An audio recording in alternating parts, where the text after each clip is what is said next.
Thank you. Is Long Island in the house? All right. Estamos presente. I just want to say before I present this award, my Long Island people are very aware of this. On Long Island, you know, the past 9 years that I've been in office, we've been very proud of a lot of the milestones. You know, I repeat many times to people that we have 12 Latino elected officials today. 9 years ago, we had none. And many milestones every year. Now we have a deputy mayor that's Latina. We have a judge that's Latina. But this year, we have gained a very, very special milestone. Ladies and gentlemen, the Latino community of Long Island has deported Steve Levy. We are very proud of that. You know, every year the task force gets together and we choose a legislator that distinguishes himself amongst the task force members. This year we have chosen Marcos Crespo as the recipient of the Legislator of the Year Award, an assemblyman who's only been an assemblyman for 1 year, yet has gained the respect of his colleagues to be bestowed this honor. Assemblyman Marcos Crespo represents the 85th District, including Soundview, Bronx River, Hunts Point, Clayson Point, Harding Park in the Bronx. He began his political career in 2003 and participated in the State Assembly internship program, where he was assigned to work for Assemblyman Ruben Diaz. Marcos, over the years, has been directly involved in drafting and introducing legislation and initiatives and coordinating grants and sponsorship opportunities for hundreds of community organizations and for nonprofits within his district, and working closely with the community advocates and leaders on local issues. He was born in Guayama, Puerto Rico on July 29, 1980, one of 4 children of Yvette Fontes and Albert Crespo. Ladies and gentlemen, put your hands together for Assemblyman Marcos Crespo.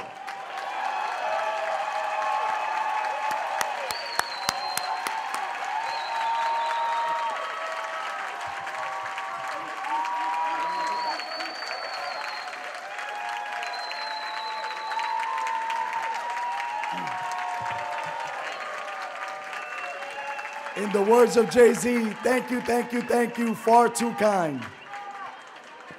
Buenas noches. Buenas noches. Good evening. Para mí es un gran honor. It's a great honor to have the opportunity to be named Legislator of the Year. You will have to forgive my voice. I think me losing my voice is a testament to so much of what we have to talk about and discuss over this weekend, having so many conversations about so many vital issues.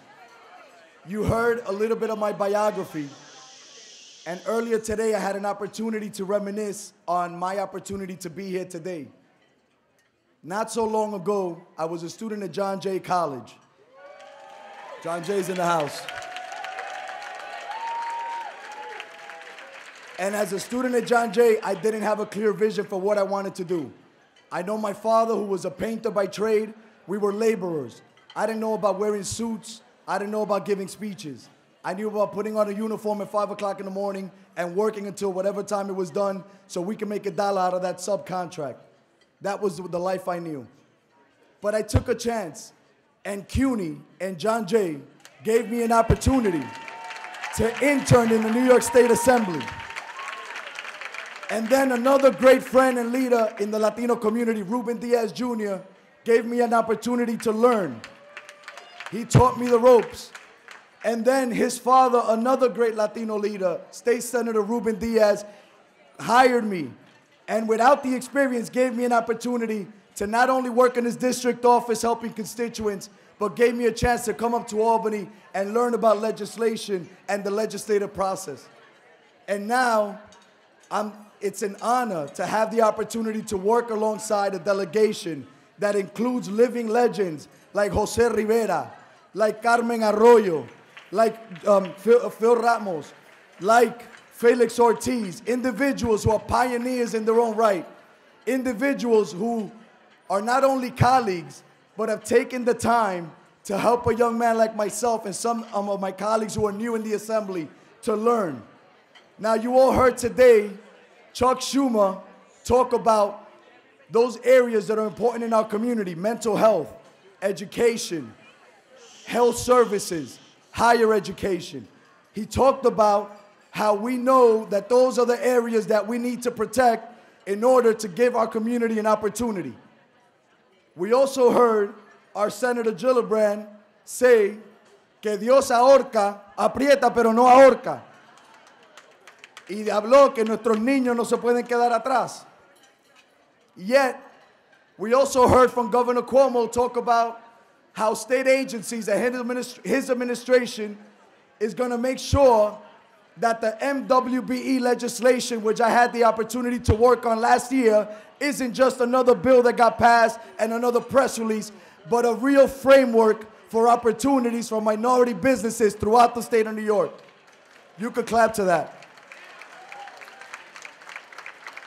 In my humble opinion, and forgive me, I'm young and naive, but in my humble opinion, we don't need a strategy, we don't need a framework, we don't need to develop new talent. I look around this room, and when I was watching those CUNY young men and women in the back debate, sitting in the Senate chamber, having an articulate debate about redistricting reform. Wait, you're clapping for yourselves. I want you to stop clapping, and I want everybody else to clap for you.